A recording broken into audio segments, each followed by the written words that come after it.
Bonsoir à toutes et à tous et bienvenue à la grande édition du 19h45. Voici les sommaires.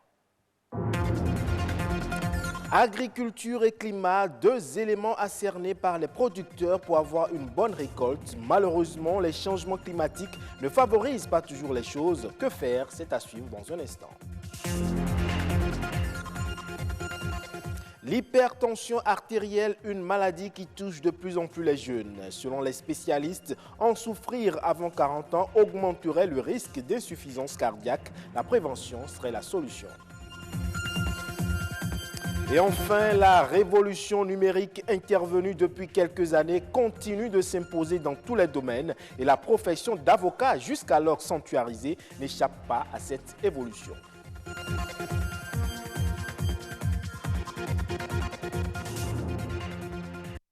Vous le savez sans aucun doute, pour une agriculture prospère, on a forcément besoin des faveurs du climat. Malheureusement, cet atout n'accompagne pas toujours et les cultures en ressentent les impacts. Comment se manifestent les dérèglements climatiques? Comment les agriculteurs vivent-ils cette situation et quels en sont les impacts sur l'agriculture? Plus de précisions dans ce reportage signé Louis Koudobo et Joseph Bonquet-Totou. L'agriculture et le climat sont deux concepts indissociables. Alors que l'un dépend inévitablement de l'autre, il est à remarquer que ces dernières années, le climat a subi de profonds dérèglements. Un phénomène qui a sans aucun doute des répercussions sur l'agriculture. Pour faire une agriculture, vous avez besoin de deux éléments fondamentaux, à savoir le climat et les sols. Alors que le climat intervient même sur la fertilité des sols. Il n'y a pas d'agriculture sans maîtrise du climat. Maîtriser le climat, c'est donc le défi à relever aujourd'hui. Selon les indicateurs, la pluviométrie tourne autour de 1200 ml d'eau par an dans la région méridionale du Bénin et de 1000 à 1100 dans le septentrion. L'allongement des séquences sèches au cœur des saisons pluvieuses, c'est-à-dire que la pluie commence, à des moments donnés, on estime, en tout cas, on s'attend à ce qu'il pleuve un peu et on n'a pas de la pluie pendant une longue période. On a le raccourcissement des saisons pluvieuses. À des moments donnés, on s'attend peut-être à 60 jours de pluie, mais vous arrivez à enregistrer peut-être 20 jours ou même 15 jours. On assiste aujourd'hui aussi à la concentration des hauteurs pluviométriques sur une courte durée, ce qui crée généralement les inondations. Vous allez voir des changements au niveau de la température. Il y aura l'émergence des espèces de bioagresseurs envahissants et cela va négativement impacter la productivité agricole. Des dégâts qui deviennent de plus en plus énormes, notamment la baisse des rendements.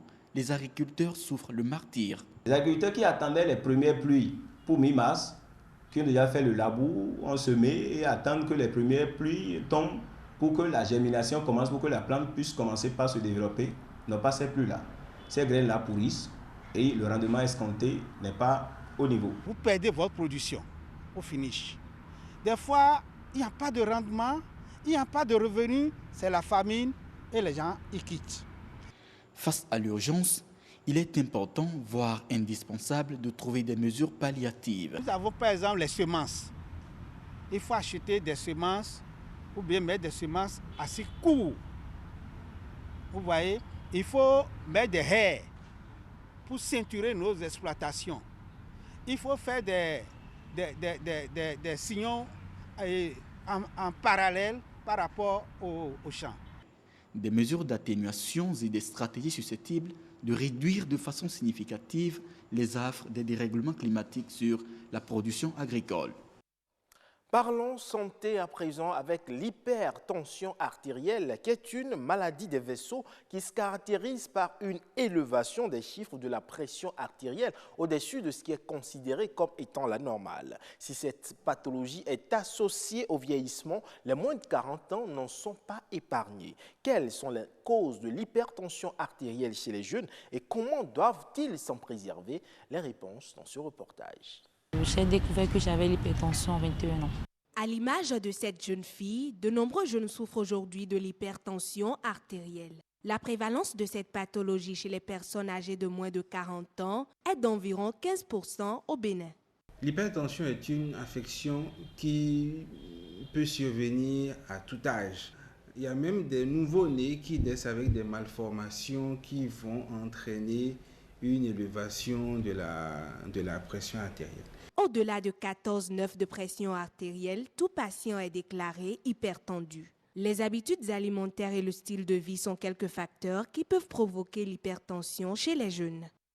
L'alimentation va favoriser l'élévation de la pression artérielle. Ça, c'est une chose indéniable. Une alimentation anormalement riche en sel, en matières grasses et en sucre industriel va favoriser l'élévation de la pression artérielle et va favoriser également une augmentation importante du poids. La colère et le stress permanent sont quelques facteurs de risque sur lesquels on peut influer pour être à l'abri du mal. Darlene l'a compris bien plus tard. Les médecins ont relevé comme facteur principal la nervosité. Je me fâche pour des trucs banals. Je m'emporte vite au fait. Et j'ai tendance à ne pas vite oublier ce qu'on me fait. L'hypertension entraîne un vieillissement accéléré des organes. Le cerveau, le cœur et les reins sont les organes les plus touchés. Ce vieillissement multiplie les risques d'accidents vasculaires cérébraux, l'infarctus du myocarde, l'insuffisance cardiaque et rénale. Combattre cette maladie commence dans l'assiette. On peut agir sur son alimentation. On peut manger moins de glace, on peut boire moins d'alcool. En préparant ses repas à la maison, on peut utiliser moins de sel, on peut utiliser moins d'huile, on peut diminuer le nombre de sucreries ou bien de bière qu'on a à avaler.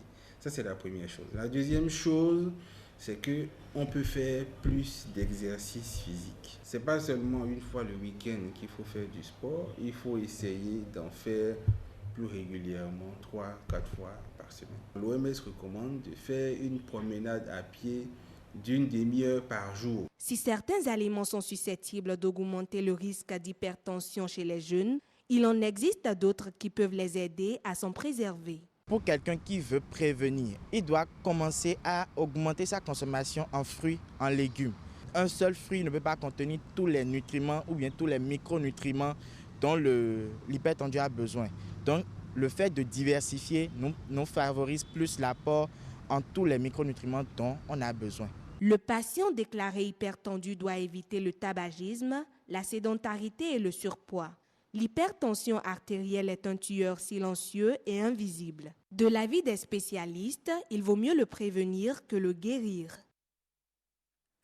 Qu'il passionne ou qu'il divise, le numérique est incontestablement aujourd'hui un outil de mutation de la société. Et la profession d'avocat, comme je le disais dans les titres, jusqu'alors sanctuarisée, n'échappe pas à cette évolution. Les juristes se veulent désormais acteurs du numérique. C'est du moins ce que nous dit ce juriste Alao Adjassa dans cet extrait.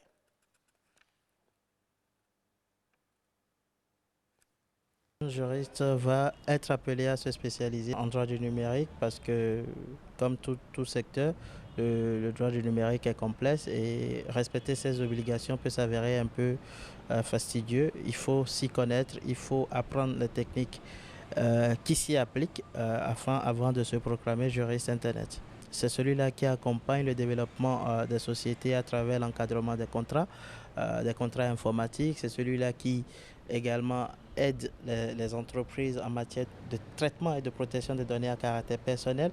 C'est celui qui met l'entreprise à l'abri des risques juridiques liés au non-respect des obligations contenues dans le code du numérique et de tout ce qui a rapport à la présence digitale. Plus les contrats sont mieux exécutés, moins on a de litiges dans les tribunaux. Et pour un pays qui aujourd'hui se place clairement sur le numérique en mettant en avant le numérique, ce serait plutôt désastreux de ne pas avoir des experts de ce domaine-là pour accompagner le développement du numérique. Tout juriste qui a une bonne base, au moins une licence en droit privé notamment, ou même en droit public, peut devenir juriste Internet. Tout avocat qui entend se spécialiser en droit du numérique peut devenir également avocat spécialisé en droit du numérique. Donc tout informaticien également, tout étudiant qui a appris l'informatique, à développer, à coder, peut également espérer devenir juriste du numérique en faisant un cycle de master qui va lui donner le complément en droit. En nouvelle brève, à présent, le Cameroun a enregistré un taux de croissance de soumission de l'ordre de 205,02% à l'émission de bons du Trésor assimilables d'un montant de 20 milliards de francs CFA lancé mercredi dernier sur le marché de la Banque des États de l'Afrique centrale. Cette opération de titre dématérialisée, la première de l'année 2020, a ainsi connu des propositions de souscripteurs au-delà des 41 milliards de francs CFA auprès de 6 spécialistes en valeur du trésor du pays émetteur du Congo, du Gabon, de la Guinée équatoriale, de la République centrafricaine et du Tchad. Au Sénégal, à présent, dans la région de Kédougou, une hausse considérable de la production de l'or a été notée selon le rapport de l'initiative pour la transparence dans les industries extractives de l'année fiscale 2018. Le comité et ses partenaires ont séjourné dans la dite localité pour échanger avec les populations. Plus de précisions.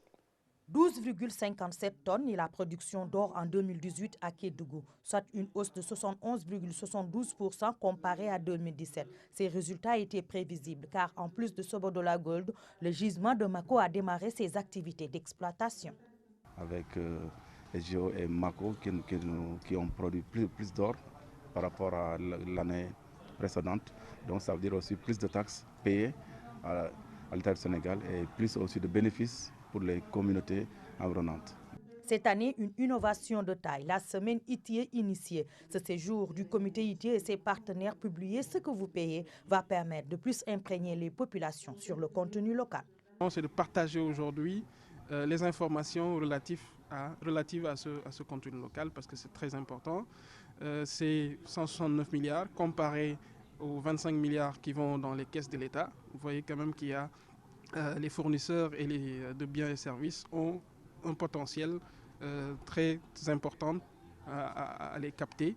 Et pour nous, c'est l'occasion de leur exposer les opportunités qui existent, pas seulement dans les secteurs qu'ils ont l'habitude de voir, la restauration, l'agriculture. Nous nous intéressons aussi au contenu local, c'est-à-dire comment parvenir à une symbiose, à ce que les mines, en tout cas, puissent servir toutes les parties prenantes, que ce soit l'État du Sénégal, les sociétés extractives, les communautés. Ce rapport ITIE produit chaque année est devenu un outil de référence pour les acteurs territoriaux et ceux qui luttent pour la transparence dans la gestion des ressources minières à Kédougou. Et c'est tout pour cette édition. Merci pour votre aimable attention et bonne fin de week-end à toutes et à tous.